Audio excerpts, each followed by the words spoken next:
Good day everyone, my name is Maria Angelica Indoso, and let's talk about epic. What is an epic? Epic comes from the ancient Greek adjective epikos, which means poetic story. An epic is a long narrative poem in the literature that is usually about the heroic acts of a person with extraordinary fortitude and bravery. And there are three types of epics. The first one is the folk epic. According to William Henry Hudson, in his book An Introduction to the Study of Literature, a folk epic is an ancient epic which was originally in oral form. Over time, one author or many authors tried to preserve them in the form of writing. Thus, nobody happens to know about the exact authorship of the folk epic. An example of folk epic is the Song of Aligayon from Ifugao. The second one is the literary epic. Another definition that William Henry Hudson mentioned in his book is the literary epic. According to him, it's an epic that imitates the convention of the folk epic but gives it a written shape. It is absolutely the opposite of the folk epic. The literary epics tend to be more polished, coherent, and compact in structure and style when contrasted with the folk epic. An example of the literary epic is the Biyag ni Lamang, which was written by Pedro Bocanek. The third one is the oral epic poetry. Oral epic poetry simply means poetry that is not written but otherwise passed by word of mouth or by speech. Most folk epics are in oral form or had been first being in oral form before being jotted down. An example of oral epic poetry is the Marhadillo Laguana from Mindanao. The group selected Hudhud Hi Aligoyon or the Song of Aligoyon to discuss. The Song of Aligoyon is a folk epic from Ifugao, which speaks a lot about their culture and heritage. It is a famous epic that came from the Ifugao province of Luzon in the Philippines. The Hudhud comprises more than 200 chants, which is divided into 40 episodes. A complete recitation may last 3 to 4 days. So what is Hudhud Hi Aligoyon or the Song of Aligoyon? Hudhud Hi Aligoyon or the Song of Aligoyon is a long tale used during the celebration of the harvest in Ifugao. It is chanted during harvest time and functions as a reminder that when peace and harmony are present in any tribe and community, abundance comes. So who is the hero of the Ifugaos being portrayed in the epic? The main hero of the Song of Aligoyon is Aligoyon himself. Aligoyon is the son of Amtalao, the leader of Hananga and Dumulao. He is known in Ifugao as a brilliant young man who loves to learn and practices that made him a gallant and ingenious warrior of his time. So when was the epic created? The creation of hudhuds and their use have no exact time of creation. Nobody knew when did Ifugao people start to chant hudhuds.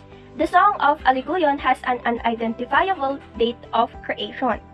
But according to a study by a Hudhud scholar, the epic might have predated the creation of Banawe rice terraces. This means that the Song of Aligoyon might have been used earlier than 1525 to 825 before Christ era. Now, how did the epic survive? The epic survived mainly because it was passed from generation to generation through oral means until learned people who heard of the epic wrote it for preservation and education.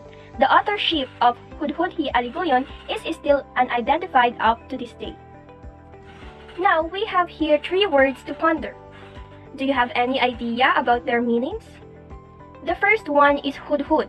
It means Ifugao chants, epics, or songs used for different purposes. Next is the Hudhud Di Ani, meaning chants for harvest. And the last one is Munhawi.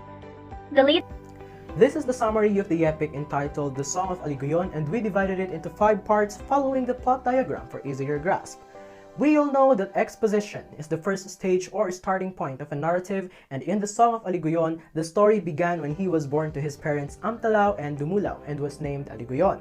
Soon, he grew up as a child who is intelligent and driven to learn, where he learned how to fight well and chant a few magic spells until he became the leader of his village's children due to his excellent abilities. This marked the start of his story. Let's move to the rising action. Rising action is where the events are developed and conflicts are introduced. Essentially, it is highlighted in the part when Aligoyon betook himself to gather forces to fight against his father's enemy, Pangaywan. The rising action becomes clearer when instead of Pangaywan facing Aligoyon, the latter was challenged by the first of fierce son, Pumbakhayon. The conflict is now set to reach its highest point. Now the climax. Climax in the story is the most challenging part for the protagonist. It is the highest point of interest where conflicts are at their peak. In relation, when Aligoyon and Pumbakhayon began fighting, and as they throw offenses against each other, they discovered that they're equally skilled in using weapons and in using magic. The two of them battled each other for 3 years, and neither of them showed signs of defeat. Aliguyon had thrown his spear to Pumbakhayon, and the latter caught it seamlessly. The same thing happened with Pumbakhayon. Aliguyon caught his spear effortlessly. They also used magic, but they were still both good at it. Let's move to the falling action. Falling action, as defined, reveals the solution of the conflicts in the climax. It is the turning point of the story where an address to the conflict of the story is given. This is shown when Aliguyon and Pumbakhayon came to respect each other and admire their talents. They stopped fighting, and the peace treaty between Handanga and Daligdigan was drafted by them. Their long-term conflict was ended by their desire for peace and harmony in their villages. Now, we are in the denouement, or the final part of the story. The story ended with Aliguyon and Pumbakhayon becoming good friends, as peace between their villages flourished. And when Aliguyon married Bugan, Pumbakhayon's sister, and Pumbakhayon married Aginaya, Aliguyon's sister, they became the most respected people in their now peaceful and harmonious village. Gratefulness. The Ifugao people, like the other Igorot tribes, have much value and gratefulness. In everything they gain, they always thank their deities and today God. This shows the Filipino cultures of pasasalamat and pananampalataya. Every literary piece has a theme. In relation, these are the themes observed in the Song of Aliguyon.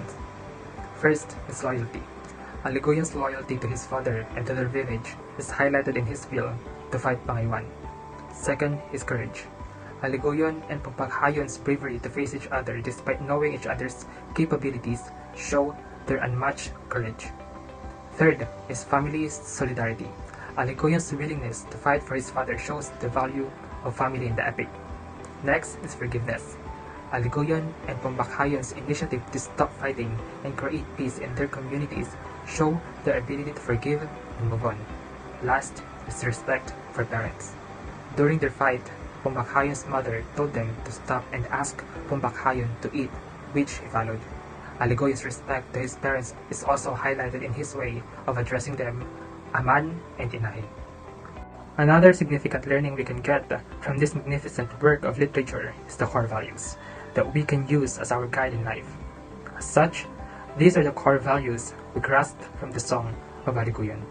First is social responsibility. Aliguyon and Pumbakhayon's cooperation to improve peace and harmony in their communities show their value of social responsibility. Second is spirituality. The Ifugao's chanting, belief, and practice of magic and prayers shows their spirituality and high regard to what they perceive as a higher or divine being. Third is love. Aliguyon and Pumbakhayon's love to their parents was shown when they willingly fought against each other to avenge their fathers. Love is also shown when they loved their wives. Next is valuing knowledge. Aliguyon's desire to learn and his eagerness to develop the skills of a gallant and excellent warrior showed his hunger and value for knowledge. Last is patriotism. Aliguyon and Pumbakhayon's initiative to end the wars between them as village leaders showed their dedication in serving their own communities.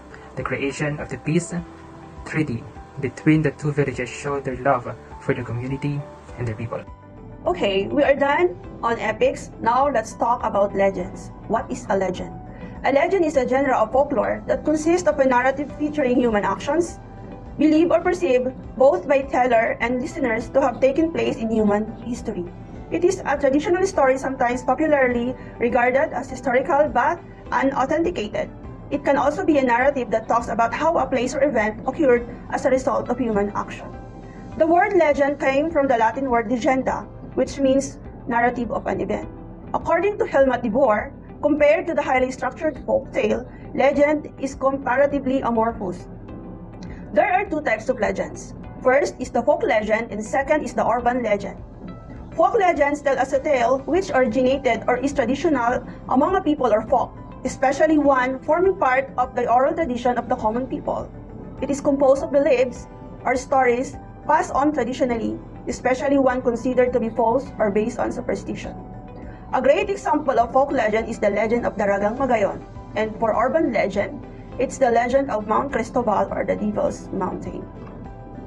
Here's the history of the epic Hudhud-hi Aliguyon or the Song of Aliguyon. The group selected Hudhud-hi Aliguyon or the Song of Aliguyon to discuss. The Song of Aliguyon is a folk epic from Ifugao, which speaks a lot about their culture and heritage. It is a famous epic that came from the Ifugao province of Luzon in the Philippines. The Hudhud comprises more than 200 chants, with each divided into 40 episodes. A complete recitation may last 3 to 4 days. So what is Hudhud-hi Aliguyon or the Song of Aliguyon? Hudhud-hi Aliguyon or the Song of Aliguyon is a long tale used during the celebration of the harvest in Ifugao.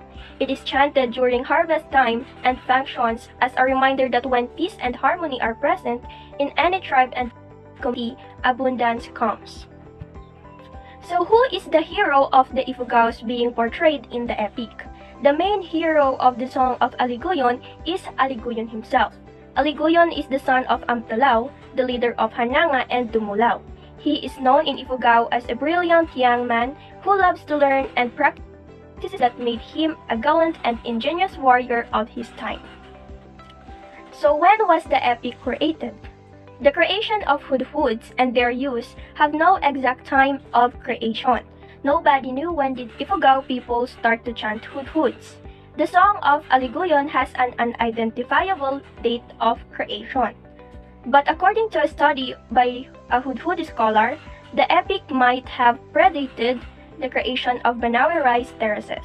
This means that the Song of Aliguyon might have been used earlier than 1525 to 825 before Christ era. Now, how did the epic survive? The epic survived mainly because it was passed from generation to generation through oral means until learned people who heard of the epic wrote it for preservation and education. The authorship of Hudhud-hi Aliguyon is still unidentified up to this day. Now we have here 3 words to ponder. Do you have any idea about their meanings? The first one is hudhud. It means Ifugao chants, epics, or songs used for different purposes. Next is the Hudhud di Ani, meaning chants for harvest. And the last one is Munhawi. The leader sings. Daragang Magayon top leaves every man because of her exceptional view. Daragang Magayon loves to secretly take a bath in the Yawa River. Panganoron, a traveler, saw Daragang Magayon and he was instantly hypnotized by the maiden's beauty. The exposition of Mount Mayon started when we introduced the characters and the protagonist no other than Daragang Magayon, who has an exceptional beauty, and she has a lot of suitors from the Ari kingdoms and the neighboring kingdoms. One of them is Pagtuga, a selfish one. But sadly, Daragang Magayon fell in love with the other guy, that is Panganoron, and that's the story begins. Rising action. Panganoron always watches Magayon in the river. Panganoron revealed himself as he cannot hide his feeling anymore. Magayon tried to escape but tripped and fell into Panganoron's arms. The two eventually became inseparable lovers and were blessed by King Mapusok. Pagtuga, a dumb admirer, discovered Magayon and Panganoron's love and was furious. Both lovers, they fell in love with each other, and both lovers believe that love at first sight and true love exists. But in the end, sadly, it's not the happy ending as we imagine. Climax, Pagtuga gathered his men to attack the kingdom of Rawis and impede Magayon's wedding. King Mapusok was held captive and Pagtuga asked for Magayon's hand as ransom. Magayon surrendered himself to free her father. Panganoron arrived and battled against Pagtuga. There was a bloodshed and Pagtuga died. Magayon and Panganoron celebrated for seconds before an arrow struck them, both and killed them. Pagtuga already knew that Daragang Magayon was going to marry Pagtuga, and he really get angry, like he was going to explode like a Mayon volcano.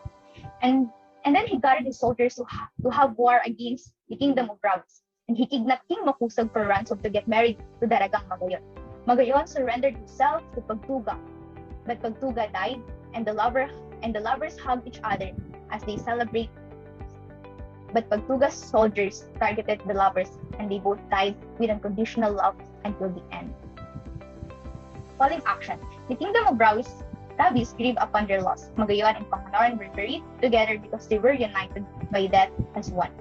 Magayon tried to escape, but tripped and fell into Panganoron's arms. The lovers were buried peacefully in the kingdom's land. The lovers' grave slowly rose above the ground.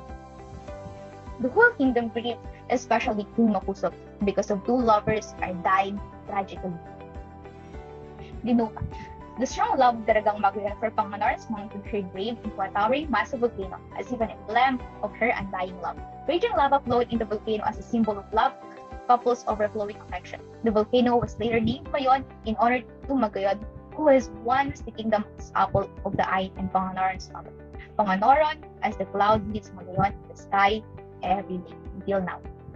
It is said because of the strong love of Daragang Magayon for Panganoran, her grave mounted perfectly cone-shaped volcano as if an emblem of her undying love. Again. The legend is an outstanding work of art that reflects its main theme, which is love. Furthermore, it also showed what love can do and how far love can go. There are two themes I observe in the legend. First is sacrifice. Magayon's willingness to submit herself to the enemy is a clear representation of how far she can sacrifice for her loved ones. The story also highlighted Magayon and Panganoran's sacrifice in defending the kingdom, and their love, even if it resulted to their death. Second is endless love. Magayon and Panganoran's immeasurable and timeless love made them unite and inseparable, where death itself was unable to part them. Their faithful love story shows how pure, endless, and unconditional their love that even in death, they were one. Next is the core values we can learn from the legend and the main character's experience. First is love. Magayon and Panganoran's undying love for each other taught us that there are things that death cannot touch. Second is compassion. The king's approval to the relationship and his command to bury them together is a clear representation of compassion he has for her daughter's faithful life. Third is courage. Magayon's bravery to surrender herself and Panganoran's undoubted willingness to defend the kingdom of Rawis and take Magayon back through war signifies courage in the legend. Next is trust. The king's trust and Panganoran's love for his daughter and Magayon's trust when Panganoran left to fetch his family are perfect examples of these core values. Fifth is commitment. Magayon and Panganoran's relationship had its foundation in commitment, aside from love. It is the reason why their love lasted until their death. Sixth is leadership. Panganoran's ability to raise his army to defend the kingdom, the king, and to save Magayon was commendable act of good leadership.